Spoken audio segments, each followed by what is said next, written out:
Hello, welcome to the Lone Show. I'm your host, John Lone. In this episode, no regulars, because reasons, as always. As for our guest, he is from Bulgaria, currently in Portugal. He is a author and health practitioner. Ladies and gentlemen, I give you Christian Yordanov. Thank you, Peter. Nice, great to be on here with you. Me too. So, how's life? Life is good. I'm just back from the playground. I was kicking the ball with my daughter, who's 2.5 years old. So she's only started kicking this last week, which is really fun. So yeah, life is pretty good.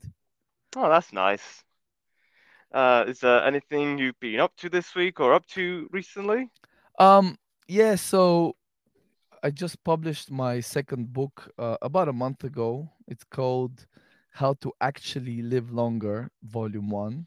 So today I actually got 40 copies of it from from the in the mail that I'm going to be going around the area to cafes and gyms and spas and whatever, and we'll be kind of promoting the book. And a couple of weeks ago, I was in Mexico for a conference called Anarchapulco, which is all about freedom, anarchy, and that kind of stuff, truth.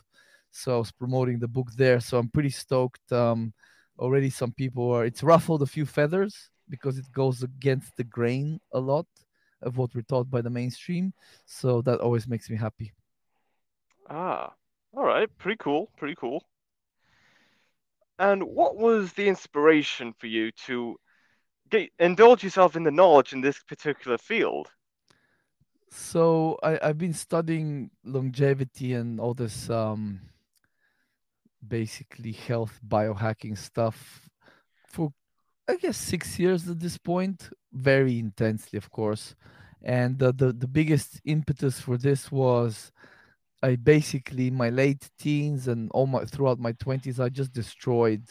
Um, I squandered them. I was destroying my health, destroying my body with terrible food, alcohol, smoking, partying, and I kind of got the memo that I can't do that forever in my early 30s. And over the years throughout my 30s, then I started kind of picking up the pieces and starting to fix my lifestyle and my terrible vices and habits. And this book kind of it was on the back burner because about 5 years ago, someone in my family was diagnosed or suspected to be on the autistic spectrum, a young boy.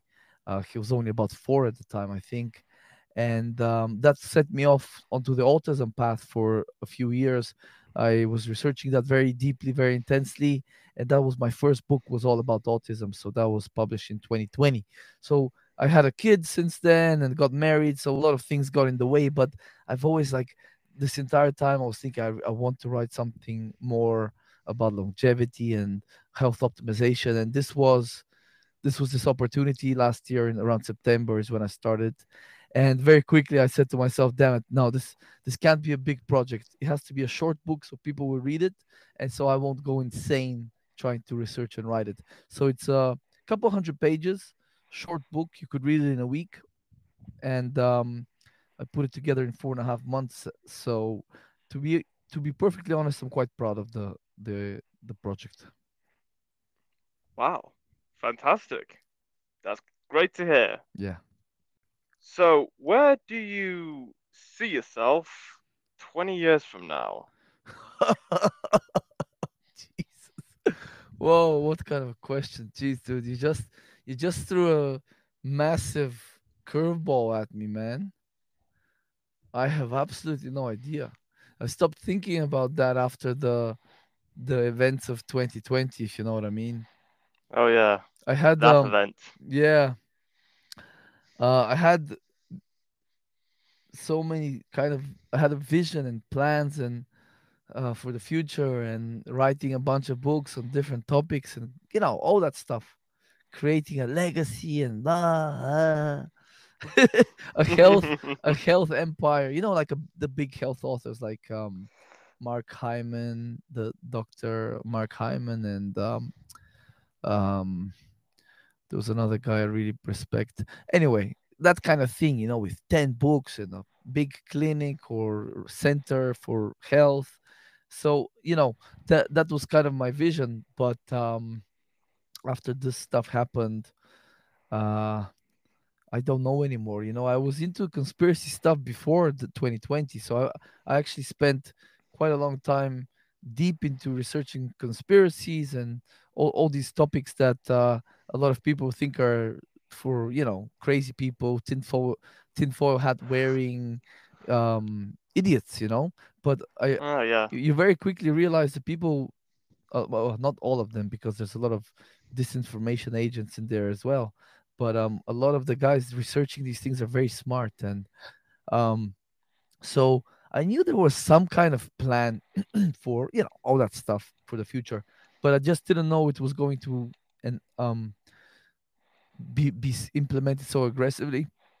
So I honestly don't don't think about 20 years from now. I really honestly don't know.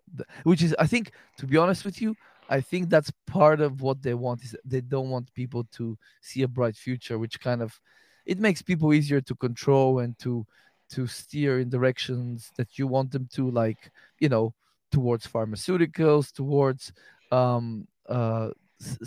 just ceding their power and letting the authoritarians around them run their lives. Yes, indeed. Couldn't agree more. Yeah. And with the knowledge that you have, what do you plan on doing to make the world hopefully a better place? Well, I want to keep writing books like this and kind of dispelling some of the myths around, mostly around health, because that's kind of my specialty. There's a lot of myths that most of us, if you ask anybody on the street, if, for example, if I ask you, Peter, what do you think is the what do you think are the most important things to do to to extend your life? What I would do to extend my life? What do you think are, yeah, what are the most important things that one should do? Well, firstly, and it's easy to do, is drink plenty enough water because it helps hydrate your body, and 80% of your body is full of water anyway. Mm-hmm. Get plenty of exercise to build up muscle, so that way when you get into your elderly years, you don't have any physical related ish back pains or any physical pain Mm-hmm. throughout your elder years. Mm-hmm. And eat a balanced diet. Don't just eat fruit or vegetables. Had have some protein as well, and Yeah. maybe a decent amount of fats, just like keep just gives you the essential vitamins and nutrients that you need Yeah. to progress Okay. physically.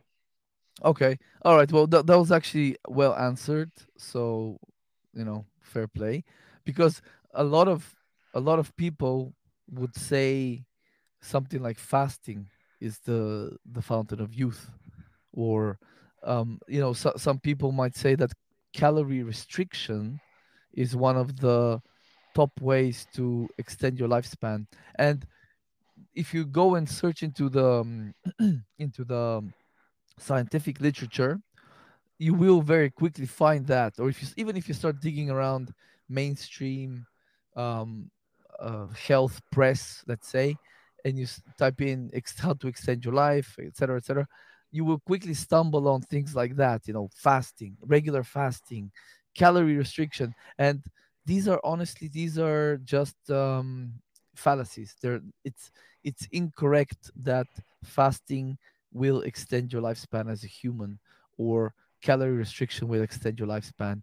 Um, the evidence, the scientific evidence, is very poor, because while it's true that in their experiments they do achieve those end results, um, those experiments generally are very poorly done. So the usually the animals that they test these calorie restriction or fasting or intermittent fasting regimes, these animals eat very toxic diets. So we're talking a lot of seed oils that could be rancid already, fish oil, very low quality fish meal, a lot of gluten, grains, quite unnatural diet, synthetic vitamins, and very poor quality minerals. So these animals are eating basically glorified toxic slop is what I call it in the book.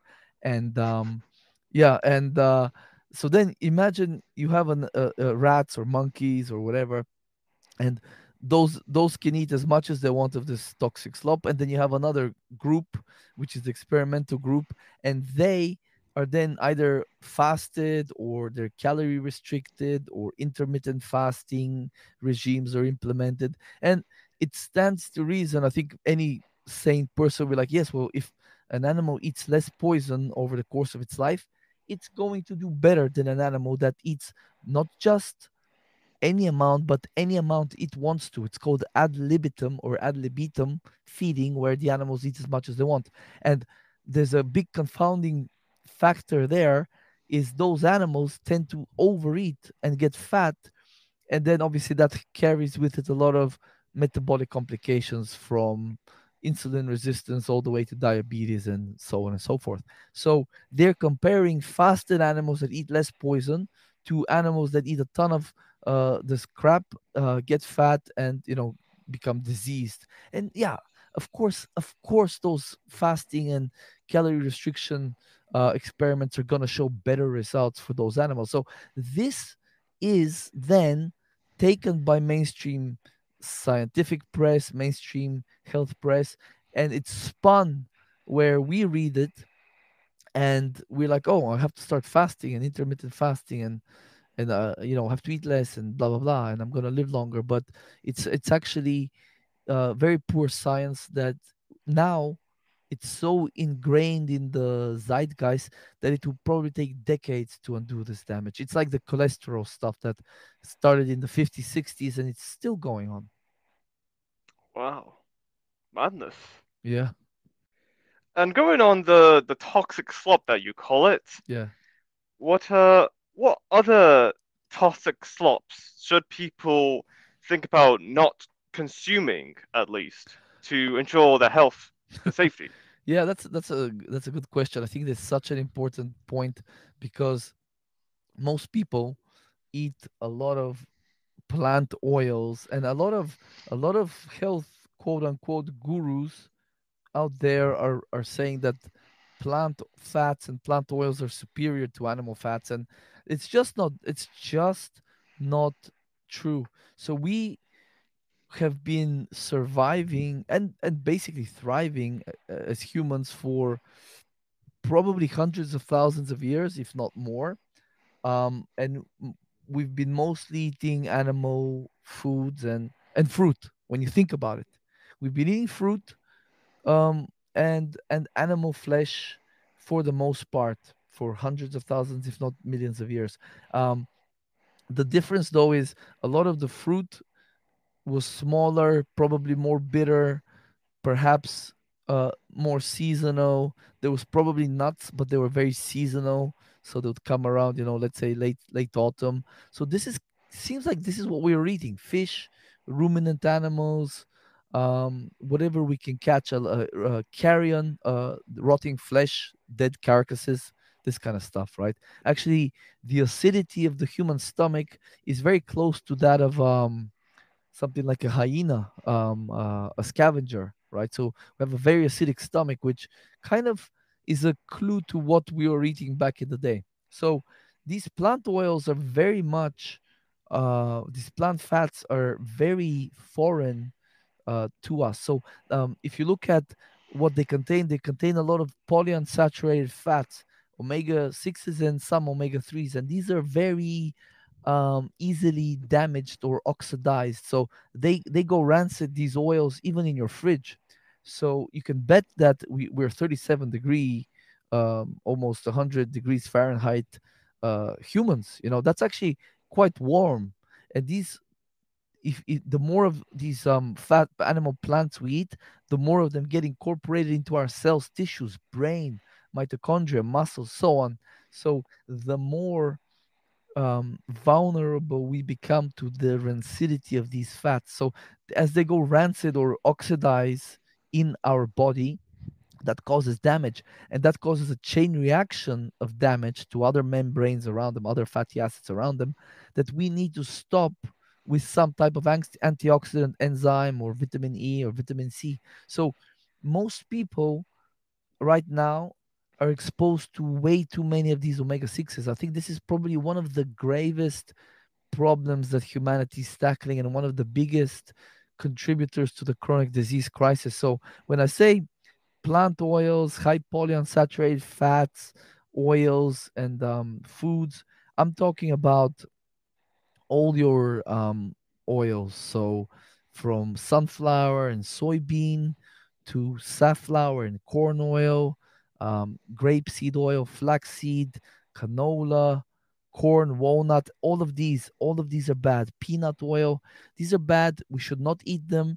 We should not cook with them, especially because they oxidize even more, and these toxic byproducts of the oxidation process are very toxic. They're implicated in almost any disease or condition you can think of, from depression to Alzheimer's and heart disease and cancer. So I think this is probably the most important thing. And most people now, okay, not most, but a lot of people know to not buy sunflower oil, but they go out, they eat at salad bars, they eat at restaurants, they order takeout, and that is almost invariably prepared with these oils. So I think the most important piece of advice I can give to the listener would be just try to steer clear of them. If you're in a restaurant, order something like steak and tell the person serving you to tell the chef or whoever's cooking it,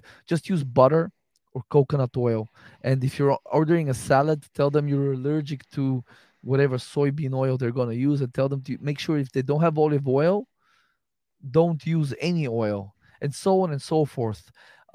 Just you have to really understand where these oils are. So, in what foods, prepared foods, packaged foods, restaurant foods, and steer clear of them as best as you can, because even like 10, 20 grams a day is way, way too much. That's definitely going to lead to disease sooner or later. It could be decades, but it will lead to disease sooner or later. I'm sure of it. Yeah, absolutely. I'm absolutely with you on that one. Mm. If you could live anywhere in the world, where would it be?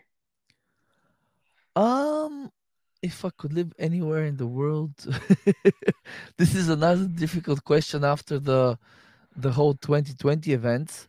But um, let me think. Let me think. I would probably. Geez, that's a good question, man. I think probably somewhere in South America, somewhere where it's safe. You're in the jungle. You're not in the jungle. You kind of mountainous region, hilly region. Not too many crazy critters and gross things that scare the bejesus out of you. Um, f- nice people, clean, fresh air, untouched by industrial civilization, all that nonsense, and somewhere where you could just really connect back with nature. Something like, I think maybe something like Peru would be calling out to me, something like that. Wow. Good question. Oh, yes. Interesting question. Yes, thank you. And yes, it's quite a view to behold too. Mm. What could you give a 40-minute presentation on without any preparation? Oh, quite a lot of things. I could give you a presentation on how to, for parents of autistic children, how to really help their children with diet supplementation, lab testing, sleep hygiene, stuff like that. I could give you a presentation on longevity, what to do and what not to do to increase your lifespan and health span, because I just wrote a book about it. A lot of topics around health. I could probably give you a 40-minute presentation on how to detox your body or how to improve your gut health. That could be probably a 2-hour presentation. Today, I recorded a 45-minute podcast on my show for all about why fasting, intermittent and water fasting, why they're actually harmful. So I could do, honest to God, I could do like dozens of topics, at least. Hmm. Fabulous. Nice to see you've come fully prepared. Yes. Yeah. Where has been the furthest that you traveled to that's furthest away from where you're originally from? Um. Well, I think that would be Mexico. I was just in Mexico a couple of weeks back, and that was the first time across the Atlantic and first time to North America, and it was quite an ordeal. Three planes, a train, three planes, and it was kind of scary because we landed in Acapulco, and they had the hurricane back in October, which was a Category 5, I think. It was quite a scary or quite an ordeal for the poor people there, and there was quite a lot of gang or cartel type violence or fears. So I went there. I got out of the airport and I saw like army guys with like machine like pickup trucks, and they had like a guy like on a turret. So I was crapping my pants, bro. So that would be that would be it. Hmm. All right then. Very good. Have you ever heard of a drink called banana friche? Never. That's all right. I get that a lot from a lot of people. What is that? So it is a banana flavored smoothie slash milkshake that has all the tingly sensations in the world. That's that sounds awesome. Yeah, it sure does. How did you spend your last birthday? Last birth, I don't even remember. I think I was just hanging out with my wife and my kid. After the age of 30, you don't really, at least I don't really care much for birthdays. It just um it just reminds you that you're getting 1 year older. So I think that's all I did was just hang out with my family. Yeah, Yeah. indeed. If you could travel back in time, what decade would you want to live in? Huh. Okay. I think either I think probably the beginning of the 19th century or the 20th century. So 1900 to 1910. I'd love to see what the world was like before the big increase in electricity and uh, the cars and petrol, burning of petrol, and just want to see what the world was like back then. I don't think I would see many obese people or too many diseased people, which is would be fascinating to look at. Hmm. All right then. I'd say the same, I guess. Kind of. Either way. Mm. Have you ever met anyone famous? Um, I met a few famous people in Mexico. Well, famous in small circles, I guess. Um, there was a couple of social media influencers that are quite famous in the truth slash conspiracy slash I don't know what to call it world. I guess the truth movement, if you want to call it that. So there's a few guys that have been around for a couple of decades now, and I got to meet them and talk to them for a bit, take some pictures with them. So I don't even know if I should say the names because they're I guess they're famous for me because they're like heroes of mine. But I don't think most people would even recognize those names. I don't think many people would know about the so-called mainstream celebrities that they are today, because it is subjective who is famous to our eyes, and also Yeah, subjective to who's famous to other people's eyes.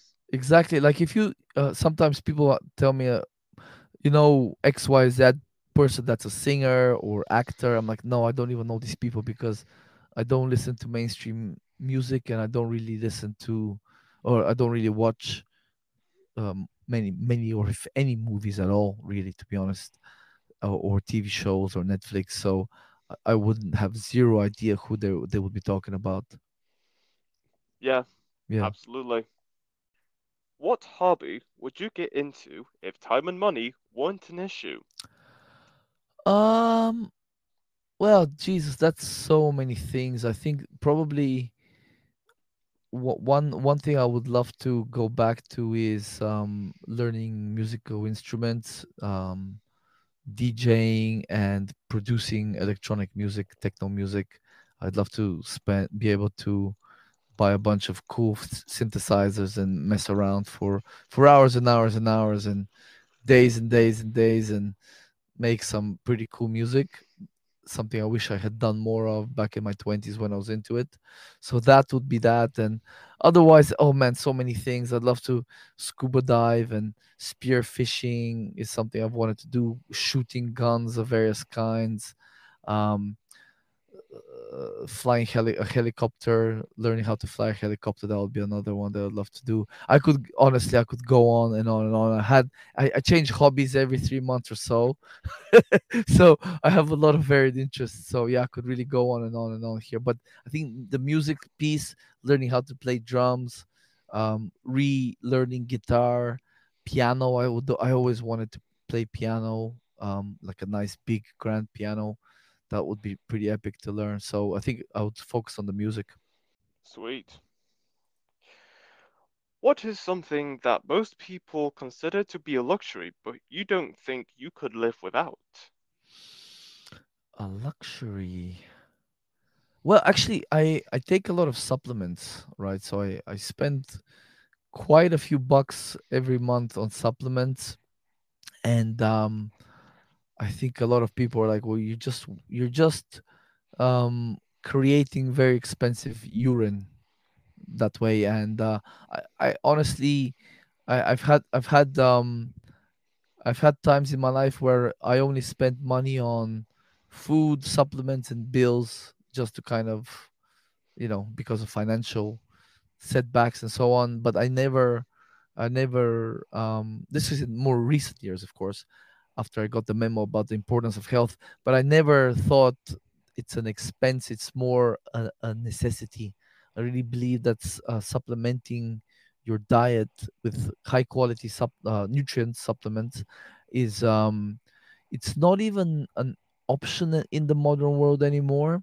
It should be as important as, buying toilet paper, buying basic groceries, buying whatever, paying your electricity. I really think we have to set aside at least 100 or so dollars or euros or pounds, and at least, and just spend that on high quality supplements to fill in the gaps where the modern industrial food supply has created gaps. Yeah, Yeah. indeed. What is the best way to start the morning? For me, Yeah, for me, it's ideally to wake up a couple of hours before everybody else, so I have some quiet time, have a couple of cups of coffee with nice milk or cream, hang out in front of my either my red light therapy lamp or out on the balcony, get some sunlight, and read a book or learn something, something about whatever, about esoteric stuff, philosophy, health, the human body, just something that is enriching, practical, or enlightening. And yeah, a bit of movement, going out with my dog for a walk, and then waking up my kid, and you know hanging out with my family. I think that's the best way to start the morning. that's nice. Mm. And that is all we have for this episode. It was great having you on, Christian, talking about your work as an author and, of course, a health practitioner and all the advice you have throughout the years. It's been great. Thank you so much, Peter. I enjoyed it. You're welcome. And until next time, stay tuned for more.